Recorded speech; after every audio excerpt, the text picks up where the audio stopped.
Continuamos con el tema de la naturaleza humana de Cristo. Y estábamos por entrar en el segundo término para hacer alusión a pecado en el griego, y es el término hamartano. Hamartano significa pecar, ser culpable, cometer una falta. Pecar, ser culpable, cometer una falta.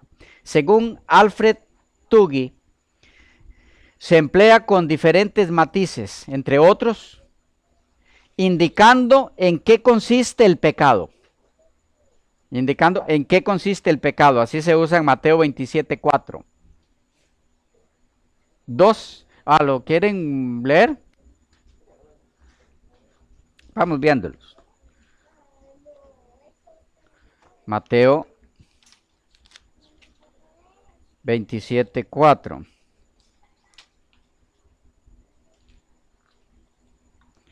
Diciendo, yo he pecado entregando sangre inocente. Mas ellos dijeron, ¿qué nos importa a nosotros? Allá tú, con Judas.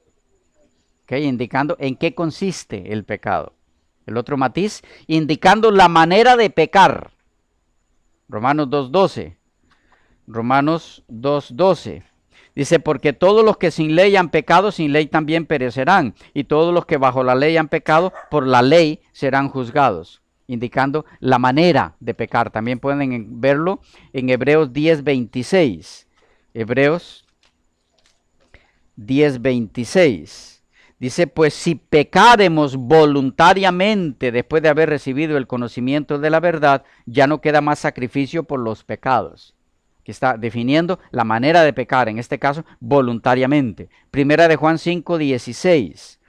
Primera de Juan 5:16. Si alguno viere a su hermano cometer pecado que no sea de muerte, ¿ok? Otra vez, es definiendo el tipo de pecado. El otro matiz es indicando la persona contra quien se peca. Ejemplos, Mateo 18:15. Mateo 18:15.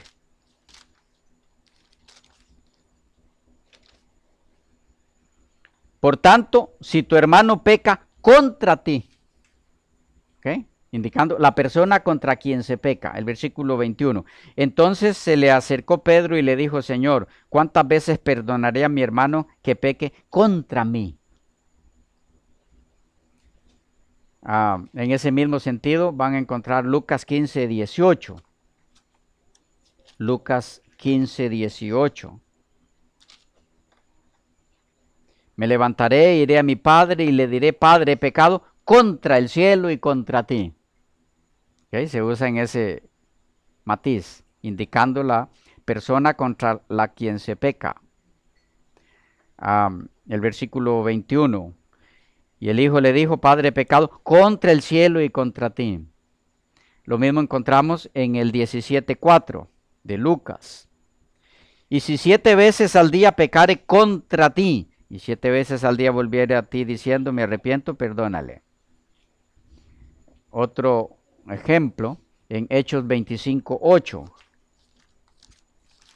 Hechos 25:8.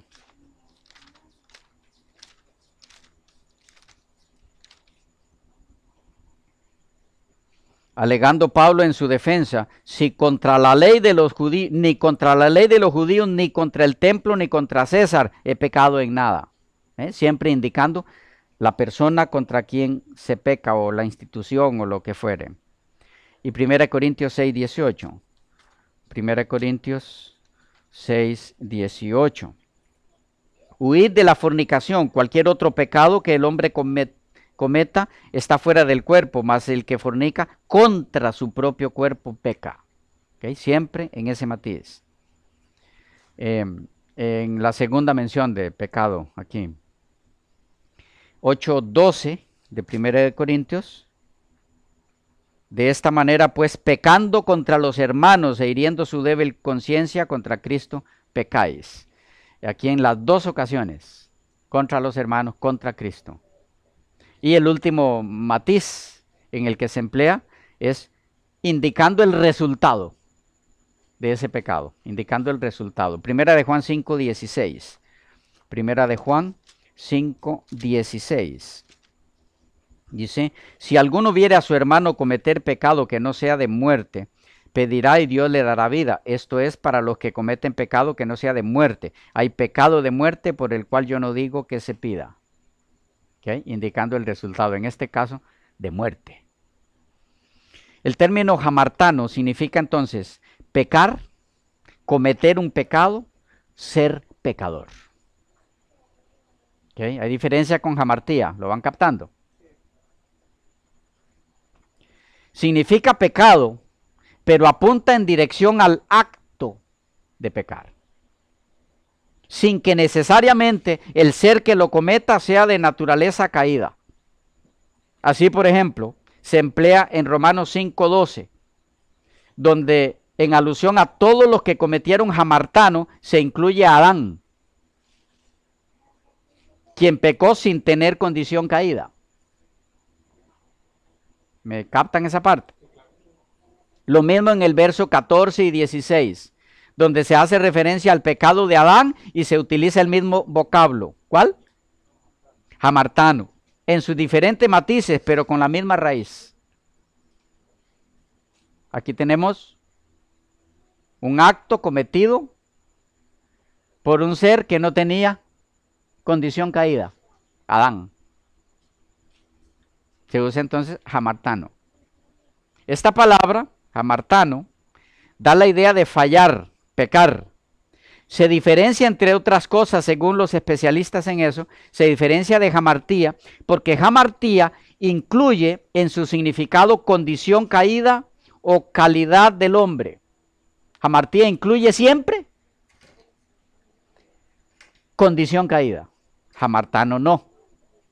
Puede ser un acto de pecado, pero por alguien que no estaba en condición caída. En este caso, la condición caída del que ejecuta o lleva a cabo el acto del pecado. Mientras que, con hamartía me refiero, mientras que con hamartano apunta hacia el acto cometido, sin señalar necesariamente la condición de quien lo cometió. La referencia es al acto. Ese es el punto, es al acto. Ejemplos de hamartano, cometido por seres no caídos antes de ese acto. Romanos 5:16. Romanos 5:16. Dice, y con el don no sucede como en el caso de aquel uno que pecó. ¿Quién es ese? Adán. Porque ciertamente el juicio vino a causa de un solo pecado para condenación, pero el don vino a causa de muchas transgresiones para justificación. El pecado aludido aquí es el de Adán. Se usa hamartano. Y es un acto cometido por un ser que no tenía condición caída. ¿Me van siguiendo? Otro ejemplo, Lucifer, Primera de Juan 3:8. Primera de Juan 3:8. El que practica pecado es del diablo, porque el diablo peca. Acto, ¿ok? Acto. Porque el diablo peca desde el principio. Y aquí lo que se usa es hamartano. Noten, acto, pero realizado por una persona sin condición caída, en este caso Lucifer, antes de pecar. Los ángeles, segunda de Pedro 2:4, segunda de Pedro 2:4, dice, porque si Dios no perdonó a los ángeles que pecaron, aquí está otra vez, hamartesanion, son diversas formas, porque aquí no es pecó, sino pecaron. ¿Okay? Cambia la terminación de la palabra. Porque si Dios no perdonó a los ángeles que pecaron, sino que arrojándolos al infierno los entregó a prisiones de oscuridad para ser reservados al juicio. Aquí tenemos hamartano, pero otra vez, aplicado a actos. Siempre se refiere a actos. Y se utiliza para personas o seres que no tenían condición caída. ¿A qué quiero llegar con este punto?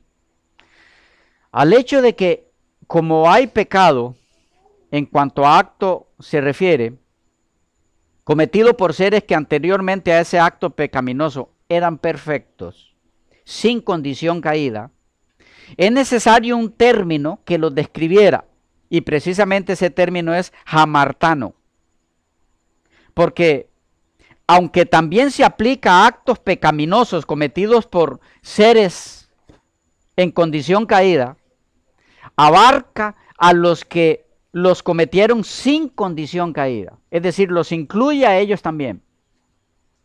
Esto es así, el que se hiciera necesario un vocablo que describiera el acto pecaminoso realizado tanto por seres caídos como no caídos antes de dichos actos, porque el término hamartía no abarca ese significado. Es decir, el acto del pecado realizado por seres no caídos previamente. Hamartía no lo abarca, no lo incluye.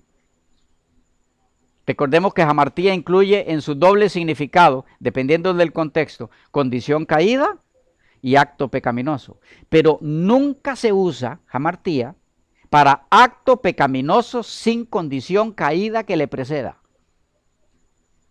Porque esto último lo incluye en su significado el vocablo hamartano. ¿No se les va confundiendo? Y antes de ir sacando algunas conclusiones fundamentales respecto a la naturaleza humana de Cristo, veamos el tercer y último vocablo del grupo hamartía a analizar en nuestro estudio del significado del término pecado en Romanos 8:3, de la frase en semejanza de carne de pecado. El tercer término es hamartolos o hamartolos. Hamartolos. Este vocablo se traduce pecador o pecaminoso. Pecador o pecaminoso. El apóstol Pablo aplica el término no solo a los demás pecadores, sino también a sí mismo, a él, con el sentido de que ser pecador significa un rechazo al señorío de Dios.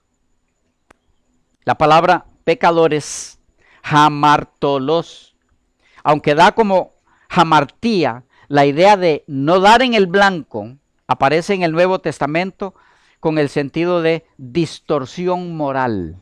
Distorsión moral. Hamartolos describe al hombre sin Cristo, que es pecador porque no logra el objetivo que Dios tenía para él como ser humano.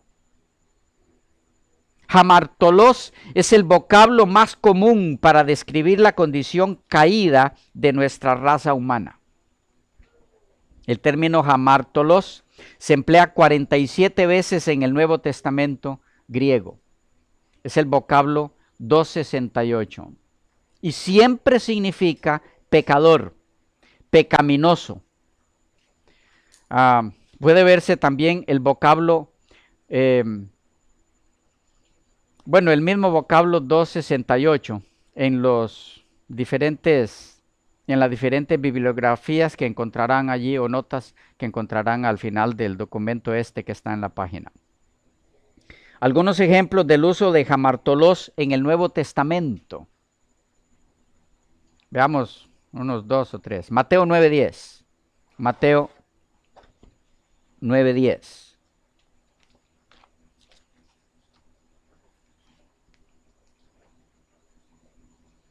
Y aconteció que estando él sentado a la mesa en la casa, he aquí que muchos publicanos y pecadores. El 11. Cuando vieron esto, los fariseos dijeron a los discípulos, ¿por qué come vuestro maestro con los publicanos y pecadores? Así van a encontrarlo. Les doy para los que quieran investigar más Mateo 9:13, 11:19, 26:45, Marcos 2:15 y 16 y 17, Marcos 8:38, 14:41, Lucas 5:8, 30 y 32, Lucas 6:32, 33, 34, Lucas 7:34 y 37, 39 también, Lucas 13:2, 15:1, etc. Síntesis de lo expuesto sobre el grupo de jamartía. 1. Los términos básicos son 3. ¿Me ayudan? Jamartía, jamartano, jamartolos. 2. Significados. Jamartía, pecado. Puede referirse solo a la condición caída, solo al acto de pecado o a ambas a la vez. Características destacables de jamartía. Nunca se refiere a actos pecaminosos sin una condición caída previa a dichos actos en el ser que los ejecuta. Segundo término, jamartano. Significado, pecar, cometer pecado. Características destacables de jamartano son 2. 1. Puede emplearse para seres que pecaron sin previa condición caída. Ejemplos, Lucifer, los ángeles, Adán. 2. Nunca se usa como condición caída, sino como actos pecaminosos, pecados cometidos por la persona, aun cuando ésta no estuviera en condición caída. El énfasis es el acto, no la condición. Esto en las 43 veces que se utiliza en el Nuevo Testamento. Y el tercer término, jamartolos, significa pecador, pecaminoso. Características destacables son 2. 1. Solo se usa para referirse a pecadores en condición caída. 2. Siempre implica el acto de haber pecado. Repasen todo eso con calma porque hay muchas cosas allí que si no lo hacemos bien, despacio, se nos va a hacer un nudo. Algunos ejercicios prácticos para el aprendizaje de estos conceptos con jamartía. Juan 9:41. Jesús les respondió: si fuerais ciegos, no tendríais pecado. Jamartía. Mas ahora porque decís, vemos vuestro pecado, jamartía, permanece. ¿Cuál es el significado de jamartía aquí las 2 veces?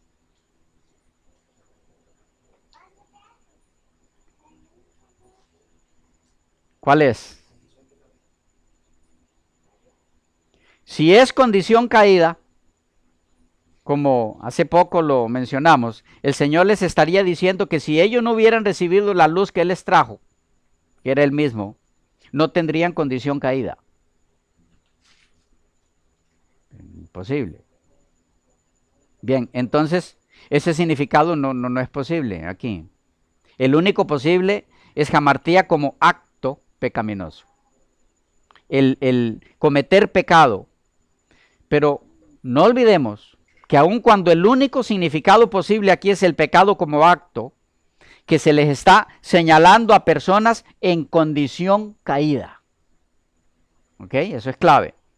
Recordemos que esa es una característica destacable de jamartía. Nunca se usa para personas sin condición caída o para seres sin condición caída. Recordemos que eso podemos comprobarlo por nosotros mismos. Quieren hacerlo con el uso de cualquier concordancia griega del Nuevo Testamento que sea exhaustiva, completa, ¿sí? Que incluya todas las veces que se emplea el término jamartía. 173 en total va a encontrar.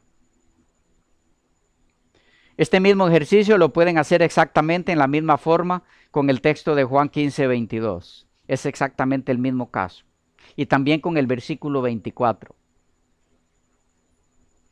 Otro ejercicio muy productivo.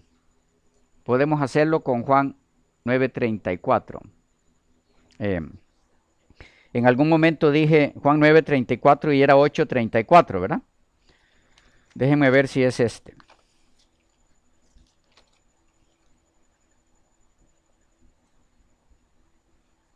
Sí, es Juan 8:34. Dice, Jesús le respondió, de cierto os digo que todo aquel que hace pecado, esclavo es del pecado.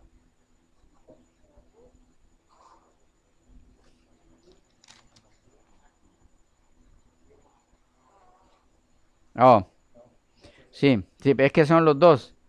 Pero el que nos corresponde en este momento es el 9:34. Respondieron y le dijeron, tú naciste del todo en pecado y nos enseñas a nosotros. Y le expulsaron. ¿Cuál es el significado de jamartía aquí? Se utiliza para hacer referencia al momento del nacimiento físico. ¿Había cometido alguna falta en el vientre en su estado prenatal? Según Romanos 9, 10 y 11, eso no es posible. ¿Por qué?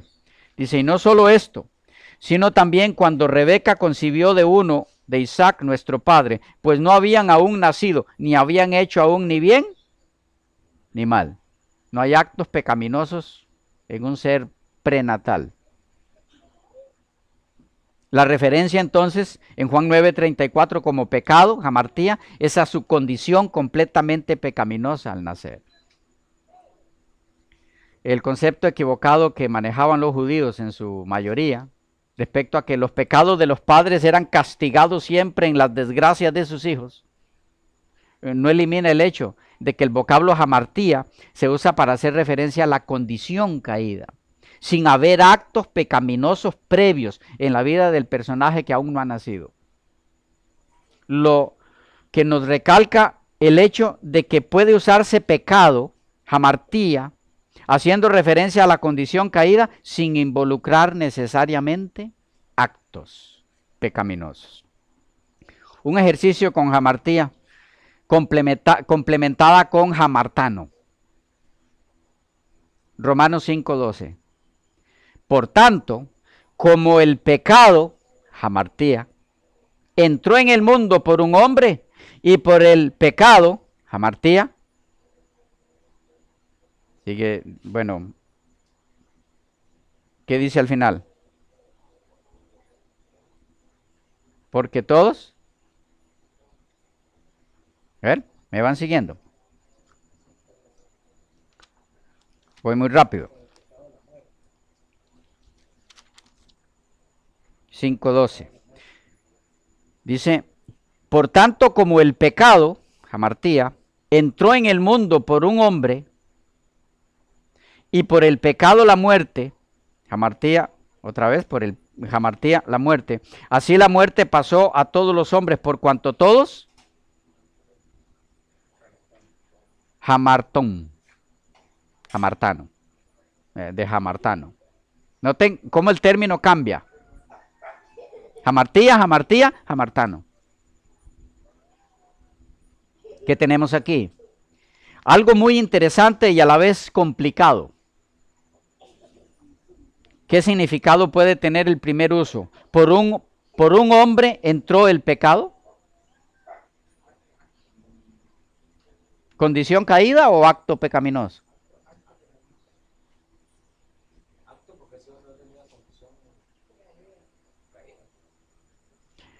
Nos lo dará la siguiente frase.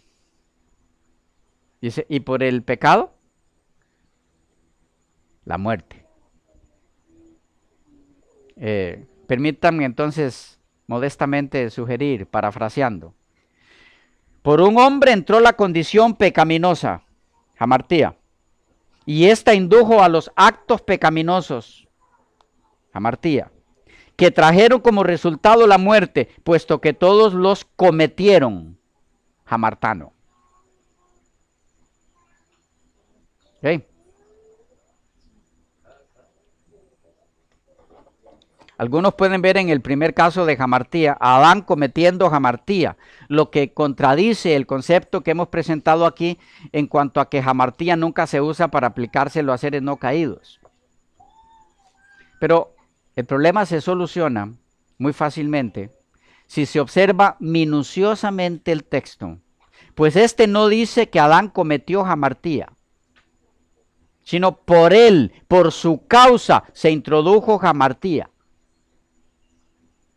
Y esto lo hizo cometiendo jamartano,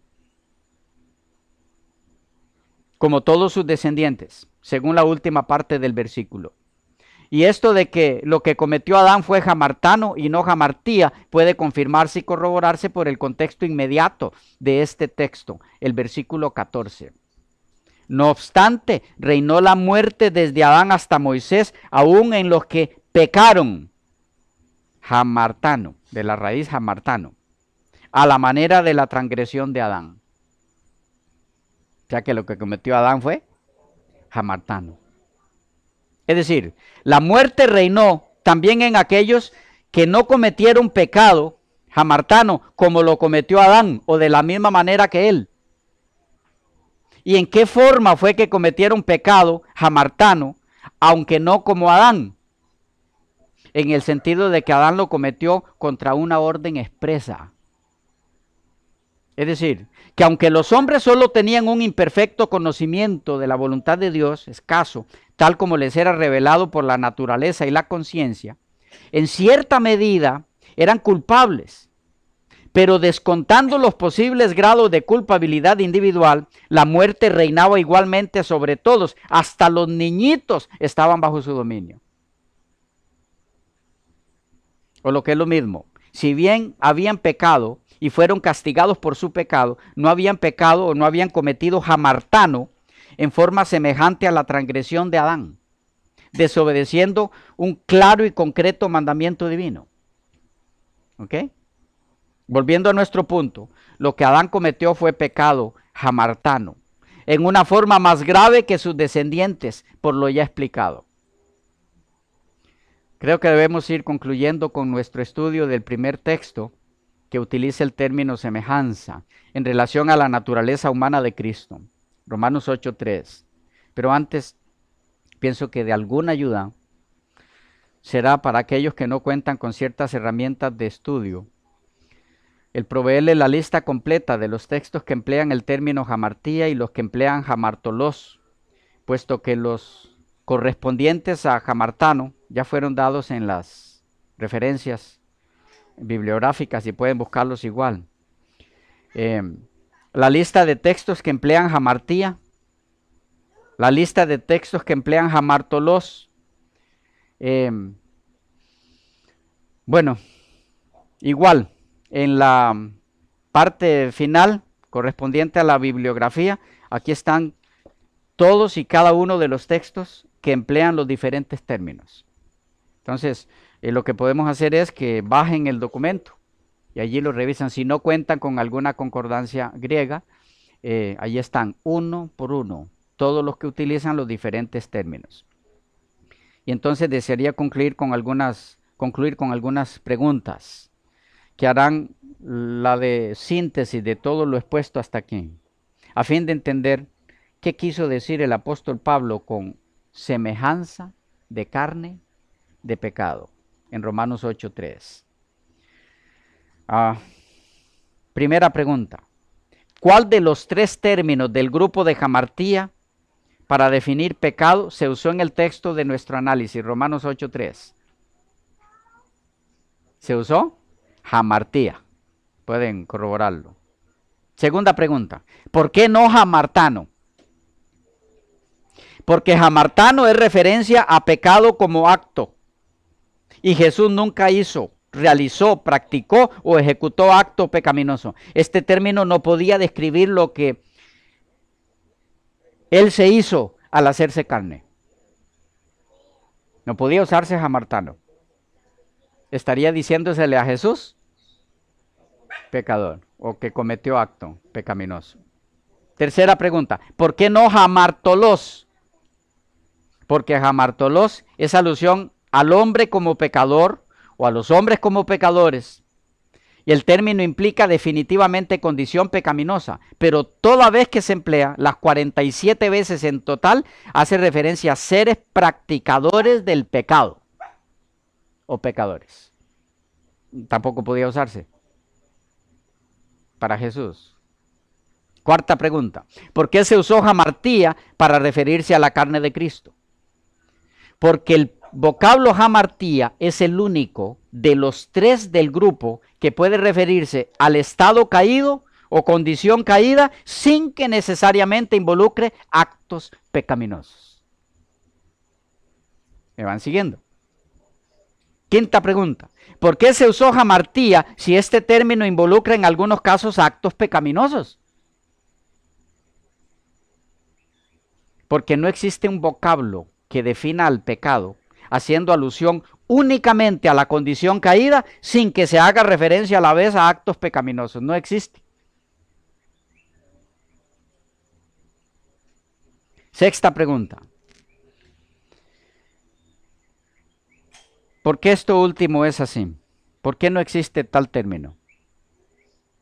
Porque si existiera tal vocablo y si se hubiera utilizado en nuestro texto en estudio, en Romanos 8:3, entonces la carne de pecado a la que haría referencia es a una condición caída únicamente en el sentido de debilidades inocentes. Una carne que nunca estuvo de allí para atrás relacionada con actos pecaminosos. Sería una carne inocente, con debilidades, sí, pero solo debilidades inocentes, mientras que la carne que nuestro Señor Jesús tomó estuvo, antes de que Cristo la tomara, relacionada con actos pecaminosos, porque era una carne procedente de seres pecadores, transgresores. Y Pablo tuvo especial interés y cuidado específico en dejar esto claro, y lo hizo precisamente en el mismo versículo 3 de Romanos 8, donde leemos: semejante a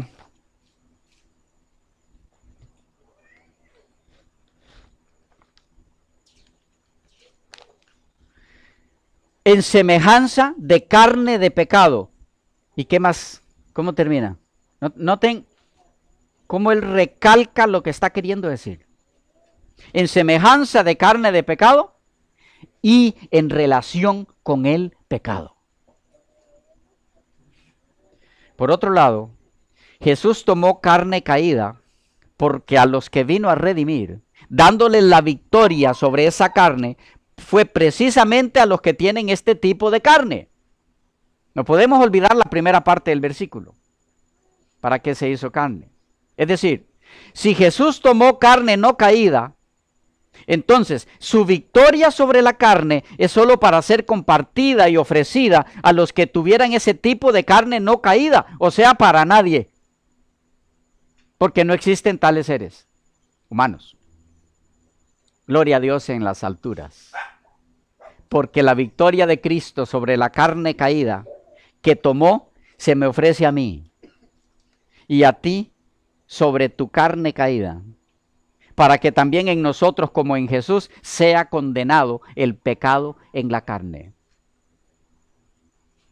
Dejo con ustedes a manera de cierre de este estudio la declaración algo extensa, pero que no tiene ningún desperdicio, nada que sobre, en relación a Romanos 8:3 de F.J. Pop en su obra Palabras Bíblicas y sus Significados, de Editorial Escatón, Buenos Aires, 1972, la página 268. Dice: esta situación completamente desesperada de nuestra enemistad contra Dios, desesperada desde nuestro punto de vista, recibe nuevas perspectivas por la venida de Jesucristo. Dios, enviando a su Hijo en semejanza de carne de pecado y a causa del pecado, condenó al pecado en la carne. Romanos 8:3. La finalidad de este envío del Hijo es, pues, la condenación del pecado. Por esa condenación no tenemos que entender solamente el dictado de sentencia, sino también su ejecución. El concepto nos ubica en un tribunal. El pecado personificado es el acusado. Dios es el juez. ¿De qué se acusa al pecado y por qué es condenado y sentenciado? En este versículo, Pablo nos da una respuesta a estas preguntas. Pablo no da una respuesta a estas preguntas. Aquí solo quiere dejar constancia del hecho salvífico de que el pecado ha sido sentenciado y por eso ha perdido su poder. Romanos 8:2. Pues este ya no es capaz de ejercer su dominio tiránico. Dios lo ha hecho enviando a su Hijo en semejanza de carne de pecado. Enviando a su Hijo es una expresión que implica ya toda la obra de Jesucristo, desde la encarnación hasta su glorificación. Pablo puede usar esta expresión porque con el acto de enviar, en principio, ya se ha vencido al pecado.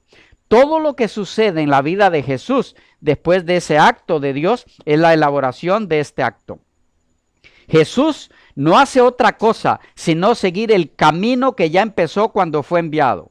Recorre ese camino en semejanza de carne de pecado. Es decir, fue un hombre hecho igual a nosotros en todo. Vivía en una carne que se caracteriza por su sumisión al pecado.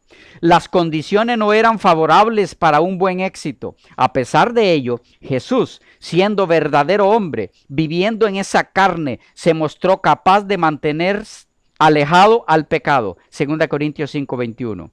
Estaba en una carne sobre la cual el pecado acostumbraba a reinar, pero él no le dio ninguna oportunidad. Aquí no se dice qué lucha le costó esto a Jesús. Los evangelios sí lo relatan, la tentación y el Getsemaní. En este camino de su Hijo, Dios logró la condenación y ejecución del pecado. Este envío de su Hijo sucedió a causa del pecado, dice Pablo. Con lo cual quiere decir que sucedió expresamente para vencer al pecado como poder y poner fin a su tiranía. Es interesante esta declaración porque es de un autor protestante no adventista muy respetado, antiguo. ¿Claros hasta aquí? Sí. Hay mucho término que hemos utilizado, mucho texto, y como hay algunos términos griegos y demás, tiende a hacerse un poquito difícil acumular tanto en poco tiempo. Entonces tómenlo con calma, miren el video, lo debemos de subir esta semana si Dios quiere. Y entonces, bueno, estamos ¿en qué fecha? Para los que están mirando, 24 de septiembre 2016. Entonces, con calma, vayan viendo, detienen el video, revisan el texto, repasan la declaración hecha de este servidor. Y como siempre, estamos en la total disposición de recibir sus inquietudes, preguntas, algo que usted quiera debatir de lo que hemos expuesto, con todo gusto y con todo respeto. Igual estaremos listos para contestar a su pregunta. Estamos para servirles. Que Dios les bendiga mucho y que este breve estudio de Romanos 8, 3 y 4, en parte, nos ayude a entender un poquito mejor qué tipo de carne fue la que asumió Jesús al hacerse hombre y cómo eso nos ayuda para alcanzar la victoria que Él alcanzó. Que Dios les guarde mucho.